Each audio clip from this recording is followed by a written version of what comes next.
TexasFootball.com/playoffs. We have 6A all the way down to 6-man. We've got all the brackets projected at TexasFootball.com/projections. One guy whose team is currently projected to be in the playoffs, and I think that they feel pretty good about their spot, is the 8-0 Vandals. And here to talk about his Vandals is the head coach of Van. We are joined by Coach Jared Moffatt. Coach, how are you? I'm doing great, Greg. How you doing today? Doing excellent. How are things in beautiful Van, Texas? Well, things are going pretty well. Can't complain right now. You guys are on your bye week at 8-0. Yeah. What's the goal of the bye week? What are you looking to accomplish during this week off? Well, everybody on a bye week appreciates a little bit of time to recover. And, you played 8 football games. You got guys banged up. So just a chance to get a little healthier before you play your next game is always big. And then where our bye week is in the middle of district, hopefully we have an advantage. We have an extra week to get ready for our next opponent, which is a big game with Kaufman, whereas they've got a game this week. So we're working on Kaufman and, like I said, resting up, trying to get ready for the next push of the season. How's the practice schedule differ in a bye week versus, let's say you guys had Kaufman on Friday? What's the difference between this week without having a game on Friday and maybe what will be happening next week? Everybody does it different. The way we handle the bye week is we give our kids Monday off, which, again, get them off their feet, let them rest a little bit, concentrate on some grades. And then we practice, regular practice on Tuesday and Wednesday, Thursday short. And again, the focus of our practice is our next opponent, but we don't have to be ready on Friday night. So you kind of get everything in, you kind of get some things you want to look at. And then when you show up Monday back on a regular schedule, then you're just way ahead than where you are in a normal week. I want to take you back to last year, and you guys get into the playoffs, and sneak in there, and you draw Liberty Ilo in the first round. Brutal first round draw. I think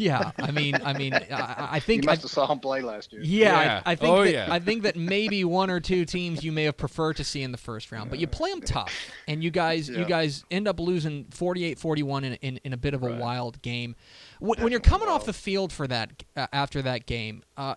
Knowing that you've got a lot of guys coming back from this team, what's your message to your team, knowing that you guys just hung with a team that had real legit state title aspirations? Sure. Well, that's, of course, you guys, you've been around Texas high school football, and you know how these games can go. That's why you play them every Friday night.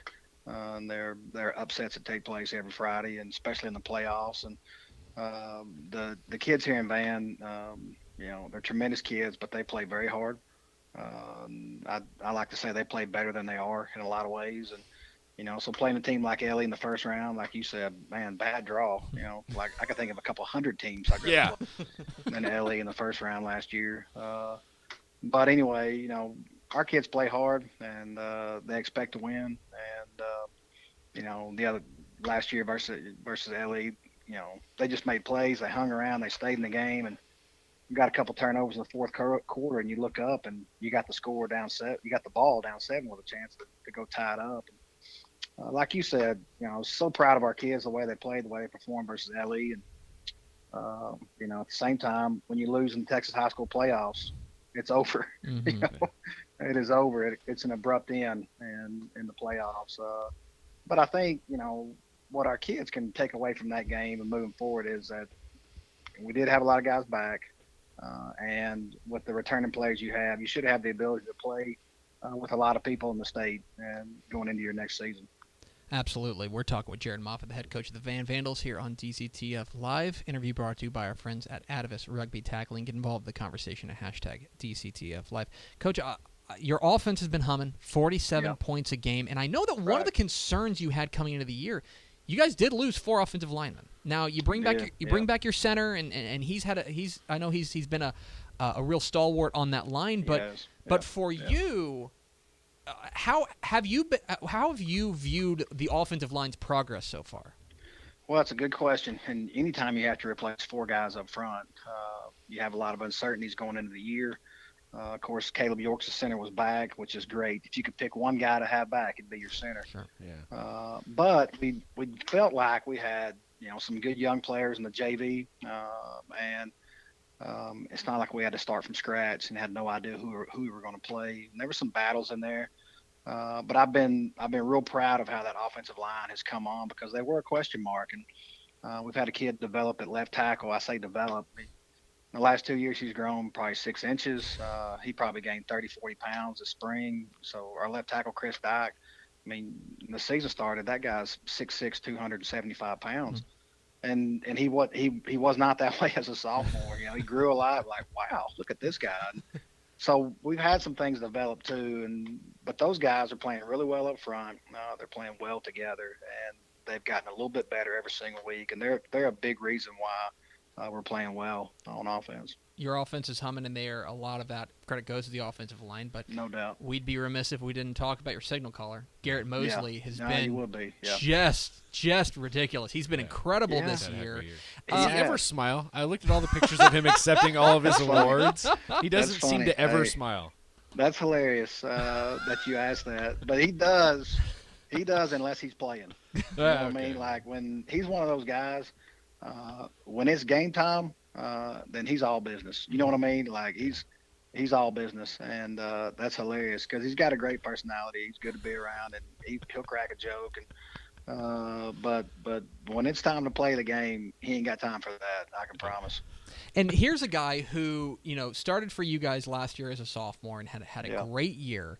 I know you guys were expecting a step forward for him. Has he exceeded even your expectations?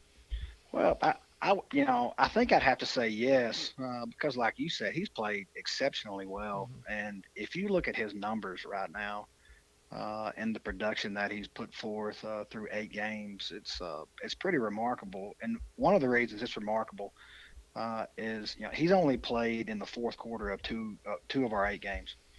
And we've been fortunate this year. Our defense has played really well, so we've been fortunate. We look up in the third quarter and we're up and playing well. We have a chance to get some of these guys out of the games, and Garrett's been one of them. So his numbers that he's put up, he's done that without playing the full game most of the season. So just looking at his numbers, he's probably exceeded what I would even have hoped for. Like you said, coming back after a sophomore year where he started, obviously expect him to take a step forward. But he's thrown the ball real well this year. He's made some big throws. His receivers are playing well for him too. And then, I can't say enough about how hard he runs. I said he's all business when the game starts. Garrett is a fierce competitor. And very few guys want to win worse than he does. And that's one of the things that makes him a special player. And it certainly helps to have the kind of weaponry around him that he has. I mean, Cooper Bledsoe, Isaiah Allred, Connor Houston, Reed Thomas, Devontae Thomas, Holden Myers, Malik Hall. It goes on and on and on. From a coaching perspective, how do you approach spreading the ball around to all these really explosive weapons you've got? Yeah, and that's, that can always be a problem. This group that we have, and the reason why it really hasn't been a problem, it's a very unselfish group. And, it's a team that likes each other. They enjoy being around each other. They enjoy playing for each other and playing together. So that helps because we are spreading the ball around quite a bit. And, at the same time, Isaiah Allred at receivers, is playing, really well, making a lot of plays. As tall as he is, as big as he is, he can be a tough cover out there. And then, Connor Houston in the slot, he's a guy that he played corner for us all last year and even competed for the quarterback job with Garrett at the start of last season. We didn't know what we'd get. We thought he was going to be pretty good. But the way he has played too, he's kind of played better than what we could have hoped for up to this point, and starting to get comfortable playing receiver. He'd never played receiver before until this year. But he's always been a playmaker. He's always been good with the football and can be a tough tackle. So he stepped up playing really well. And then, like you mentioned, Holden Myers, Bray Doran, Trey Levat, everybody else just kind of, everybody's probably playing a little bit better than what we would have hoped for. And, that's why we are where we are. And I want to ask you again about your defense. The other side of the ball has been really good as well. When you guys first jumped onto our radar, when you hold a really explosive Mineola team to just 21 points in your opener, and it's been steadily uphill since then for you guys. What can you tell us about your defense, and is this about what you expected from a pretty veteran group? Well, I would say it's hard for me to say, well, I expected this. Mm-hmm. I thought our defense played this well. Because again, kind of like our offensive line, we had a number of question marks going into the defense. We had to replace some really good players. And I think the thing that I see about our defense that impresses me the most is how hard they're playing. And as a group, these guys are playing extremely hard with tremendous effort on every down. And I can just go down the list of our guys with the exceptional effort that they're giving. But that's allowing them to play really good team defense. And we've had some great defensive players here in the past. Cooper Bledsoe's a 3-year starter at safety, and he's playing like we needed him to and like we expected him to. But some other guys have just stepped up in some roles that we were hoping they could be good at, but they really, kind of like different spots in the offense. They're playing probably better than we could have hoped for. Sam Reeves at linebacker. He's running the defense and making the calls, and as a 3-year player for us, he's playing well. And Michael Hufford, outside linebacker, is playing extremely well. Same thing, I could go down the list. But those guys are playing hard, and like I tell them, hey, if you want to get on the tackle, you better hurry because it's a race to get to the football on every play on that side of the ball, and that's why we're playing really good team defense. We're talking with Jared Moffatt, the head coach of the 8-0 Vandals here on DCTF Live. Interview brought to you by Atavis Rugby Tackling. Get involved in the conversation at #DCTF Live. And, Coach, one more question, and Sure. I want to phrase this delicately because okay. you guys this is always going to be good. I can't wait for this. You guys beat Mineola in the first week, and that's a great win. And I'm not asking you to apologize for being 8-0. But I do think that your next 2 games are going to be your toughest yet. Yeah. Kaufman, and then you guys in travel to at Terrell. I think these are, you guys and then those 2 are probably the 3 best teams in your district. Do you get the feeling do you get the feeling that your kids know that, and then what's also your message to them knowing that you're 8-0 and that's great, but the biggest work is still ahead?